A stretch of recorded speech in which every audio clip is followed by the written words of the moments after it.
Hi and welcome to Realtime Gist. Last time we all heard about the flight from India to UK that crashed, killing about 400 persons, and seeing the only survivor there.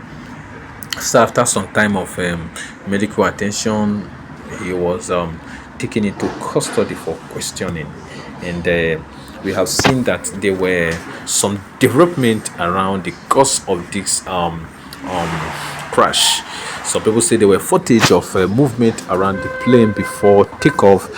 Some others are saying that the engine failed because there are things that was supposed to be done and was not done due to the fact that somebody has infiltrated and has touched one or two things there. There were so many accusations, so many things around this young man.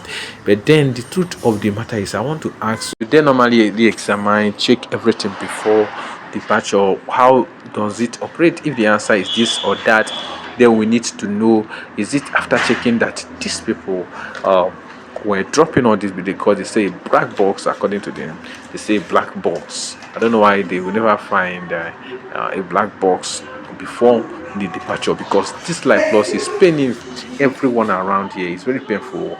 We don't like this kind of thing. We are still sympathizing with the family that lost their life, and it is not a credible news at all. But then I just have to bring it and notice that it seems this young man that solely was the only survivor has been in custody for cross-examination to ascertain exactly clue into what must have transpired. They have not accused him directly of anything, but then to know that since he's the only one that survived, how he managed to come out, how he managed to escape death, how he managed to have stayed imbued therein and without but there are factors that might contribute to the death of others. It will actually crashed in a building. This building is a tall building, so definitely the forceful landing must have done a lot of harms to lives and property. And then remember that those who were in the building also died as a result of this crash. And there are so many things. In fact, one cannot even fathom exactly how all these things are, because it's just a very hurting thing. But then I just decided to bring to all my fans and everyone that the young man who solely survived the plane crash, after much interrogation by the press, you can see the press here interrogating him on how he managed to survive the crash.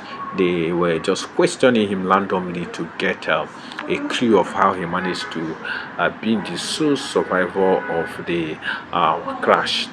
He must have told them something. He must have given them a clue of what happened, if you remember. So, because at times you may not be conscious of some certain things that happens around you.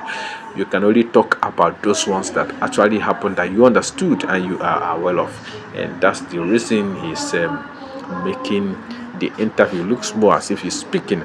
But then we believe that if he normalized, because he might be traumatized, if indeed he does not understand what he's doing, he might be traumatized and all that thing. So you need to psychologically balance up and then help the investigating team to go on with every investigation they are making to bring to focus the real cause of this plane crash, and at the end of the day have a way to resolve this not to happen again, because the whole world is crying, and our cry is that it shouldn't happen again, and we are doing everything measurable to ensure that this does not happen again. Families lost life and the rest. Thank you for watching the time. Please don't forget to subscribe, like, video, comment, and share.